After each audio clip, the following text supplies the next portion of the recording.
Assalamualaikum warahmatullahi wabarakatuh. Hari ini kebetulan saya ingin aplikasi set PT Jibrelin ya pada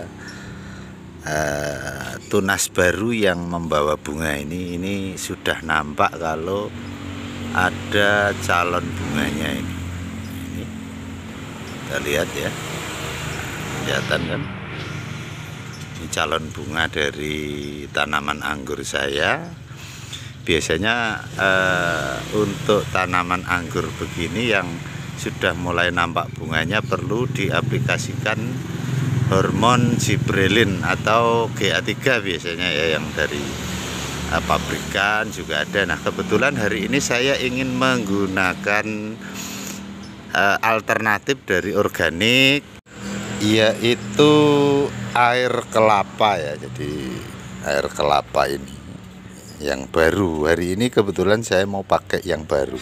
Kebetulan sebenarnya walaupun pakai yang lama yang sudah disimpan ya, yang sudah disimpan seperti ini sudah saya simpan ada 1 bulan kalau nggak salah, lebih mungkin. Sudah ada endapannya, nanti yang dipakai bagian permukaannya saja atau yang bagian yang bening ya, yang tidak ada endapannya. Akan tetapi hari ini kebetulan yang mau saya pakai yang baru ini baru kemarin. Sebetulnya kemarin penuh 1 botol, tapi karena diminum sama anak saya, kemudian saya beritahu, "Nak, tolong disisakan sedikit barang beberapa sendok," gitu. Kemudian ini saya akan aplikasikan dengan menggunakan air. Sebentar saya ambilkan airnya dulu. Jadi pengencernya adalah air, ini sudah saya ambil tadi ya, air. Kemudian yang menarik untuk air kelapa ini takarannya fleksibel. Jadi walaupun agak banyak juga enggak apa-apa. Tapi yang sering kalau sudah jadi beri, saya batasi dengan jumlah yang sangat minim, biasanya 1 atau 2 sendok makan itu saya cuma pakai saya encerkan dengan air 3 liter. Tapi kalau masih belum jadi beri atau belum jadi buah, saya biasanya enggak masalah kalaupun diberikan misalnya segelas air begini, kita campurkan dengan 1 tutup botol atau kurang lebih 5 ml, tidak ada masalah. Tapi kalau sudah jadi beri, saya biasanya ekstra hati-hati dengan mencampurkan kurang lebih 10 sampai 15 ml itu untuk 3 liter air. Jadi 1 liter air cukup 5 ml saja. Tapi kalau masih baru seperti ini ya, yang seperti yang saya tunjukkan di awal video tadi, tidak ada masalah. 5 ml untuk air sekitar 200-300 ml itu tidak ada masalah. Tidak akan mengganggu pertumbuhan tunasnya maupun pada calon bunganya, malah akan menjadi lebih bagus. Tapi ya usahakan jangan terlalu pekat lah ya. Nah, untuk kriteria air kelapa yang kita gunakan apabila dalam memberikan aplikasi untuk calon buah anggur ya, atau pada buah anggur, untuk membantu memberikan support hormon Jibrelin, itu kita gunakan jangan yang masih muda ya, kelapanya bukan kelapa muda atau tegan itu ya. Kita mesti menggunakan yang sudah berdaging seperti ini. Ini kategori masih muda, tapi bukan sangat muda, bukan air kelapa, bukan tegan atau dagingnya yang masih tipis, masih lunak, itu bukan. Tapi dagingnya sudah harus relatif keras.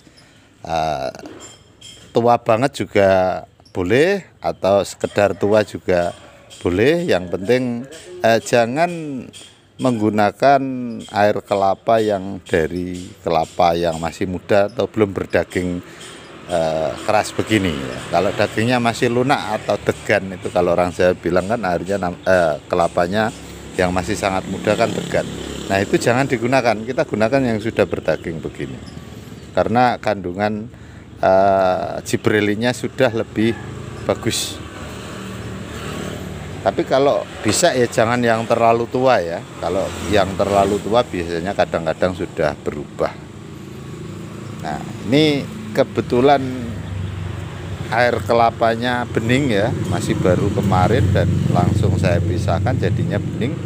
Nah, tidak seperti ini yang curah dari meminta di tukang sayur, jadi kadang tercampur-campur dengan apalah yang lain, jadi ada endapannya dan ini disimpan lama. Kalau yang disimpan lama seperti ini, kita ambil yang bagian beningnya, kalau perlu kita saring dengan kain ya. Nah, kalau yang seperti ini kita langsung bisa campurkan dengan airnya ya. Kita ambil kurang lebih 5 ml ya. Nah, satu tutup botol ini, tapi enggak sampai, enggak seluruhnya ya. Ambil dikit kemudian kita aduk. Nah, ini kebetulan saat ini nanti akan saya aplikasikan di bagian lain untuk membantu pertumbuhan tunas ya. Bukan hanya di tunas muda yang sudah tumbuh. Ini kita aduk dulu ya. Jadi saya perlu menggunakan kuas untuk mengaduk sekaligus nanti untuk aplikasi. Saatnya kita aplikasikan, kita ambil dulu kuasnya ya. Kita celup secara langsung. Kalau posisinya agak sulit untuk masuk ke dalam gelas karena posisinya ini agak miring ya, bukan ke bawah. Jadi kita bantu, kita tekan perlahan saja, sedikit saja. Atau kalau enggak, kita bantu dengan kuas seperti ini. Boleh sama daunnya, terutama sama tangkai ya, atau batang dari calon tunas tersebut, dan bunganya ini kan tadi bunganya di bagian dalam sini. Nanti bisa kita ambil gambarnya lagi untuk bagian bunganya. Pastikan dicelup beberapa detik ya, jangan terlalu lama. Tapi kalau menggunakan air kelapa seperti ini memang tidak terlalu berisiko, jadi sangat bagus, sangat mudah dan sangat aman. Ini cuma seperti ini. Kemudian satunya ini karena belum mekar, jadi kita cukup menggunakan kuas.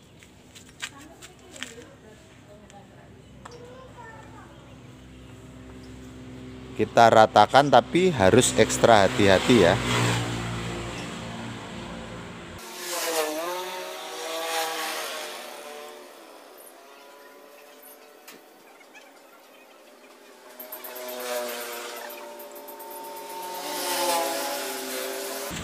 Nah, setelah kita anggap rata dan nempel semua, kalaupun masih ada yang menempel, bisa kita bantu dengan kita tiup ya. Jangan sampai terlalu banyak yang menempel, terlalu lama ya, intinya seperti itu. Yang penting dia sudah meresap terlebih dahulu. Kalaupun masih ada yang menempel banyak, kita lakukan dengan peniupan. Kalaupun tidak ditiup juga sebetulnya tidak ada masalah karena air kelapa sangat aman.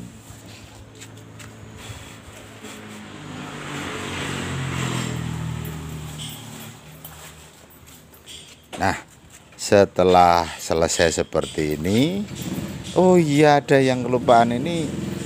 Dalam cara mengaplikasikannya itu kita usahakan di pagi hari ya, sebelum sinar matahari terasa terik menyinari dari tunas-tunas tersebut. Oke, kita lanjutkan pada tunas yang belum tumbuh. Nah, bila Anda setelah melakukan pruning pada tanaman anggur, biasanya kadang-kadang ada sedikit masalah ya pada bat atau tunas atau mata tunas tersebut. Kita ingin menumbuhkan tapi kenyataannya seperti ini. Nah, ini yang dua di bagian ujung sudah tumbuh. Ini kita bisa bantu tanaman anggur kita atau bagian perakarannya itu kita lakukan penyiraman dengan menggunakan air vitamin B1 dan air cucian beras. Untuk bagian mata tunasnya kita lakukan aplikasi dengan air cucian beras dan air ini tadi ya, kita tambahkan dengan vitamin B1. Kebetulan vitamin B1-nya saya adanya cuma IP ini, jadi saya larutkan dulu satu butir ya. Satu butir ini akan saya larutkan terlebih dahulu. Kita tunggu dulu sampai benar-benar larut ya, baru nanti kita aplikasikan. Nah, setelah vitamin B1-nya luruh seperti ini, kita aduk supaya larut rata ya, dan langsung kita aplikasikan. Tapi tetap harus diingat, jangan sampai posisi sinar matahari menyengat dengan panas yang cukup tinggi. Kalau masih baru muncul sinar matahari seperti saat ini kan masih sekitar jam 7 pagi. Di tempat saya kebetulan belum terlalu menyengat. Ini boleh kita aplikasikan. Cara mengaplikasikannya bukan cuma pada titik mata tunasnya ya. Ini nanti akan membantu proses pertumbuhan mata tunasnya. Seperti ini sudah ada pergerakan, sudah mau tumbuh. Tapi kalau sudah tumbuh seperti ini, sudah tidak boleh kita aplikasikan dengan campuran vitamin B1 dan air kelapa ya. Jadi sudah tidak diperbolehkan. Nah, ini kita basahi sekalian dengan ruasnya. Jadi kita harus ekstra hati-hati memberikannya, mengaplikasikannya ya. Tujuan utama dari kenapa harus sekalian ruasnya, karena kita tahu bahwa cadangan nutrisi yang ada di batang ini tidak sebanyak yang di ruas. Di titik ruas itu cadangan nutrisi tertinggi pada tanaman anggur ini. Biasanya juga pada semua tanaman juga seperti itu, di bagian ruasnya itu yang akan menyimpan cadangan yang sangat tinggi. Nah, cara aplikasi ini, Anda apabila kesulitan ya posisinya di atas, di para-para, Anda bisa menggunakan sprayer, tapi fokuskan ke bagian ruas ya, bagian ruas dan mata tunasnya. Nanti kalau sudah tumbuh, kita tidak boleh memberlakukan vitamin B1-nya. Kita lakukan semua. Misalnya batangnya mau dikasih sekalian juga tidak apa-apa, nanti untuk meningkatkan sistem metabolisme tanaman tersebut karena adanya vitamin B1. Ini kita ratakan ya, semua di bagian ruas dan tunasnya. Ini kita ratakan, kita kasih yang menjadi target yang kita harapkan agar bisa tumbuh dengan baik. Ini kita mudah-mudahan nantinya akan bisa membantu proses pertumbuhan tunas. Biasanya memang kadang-kadang ada yang sulit ya untuk menumbuhkan tunas. Nah, ini insya Allah akan sangat membantu proses pertumbuhan tunas. Nah, ini kita bisa aplikasikan 2-3 hari sekali, dan aplikasinya harus pagi hari.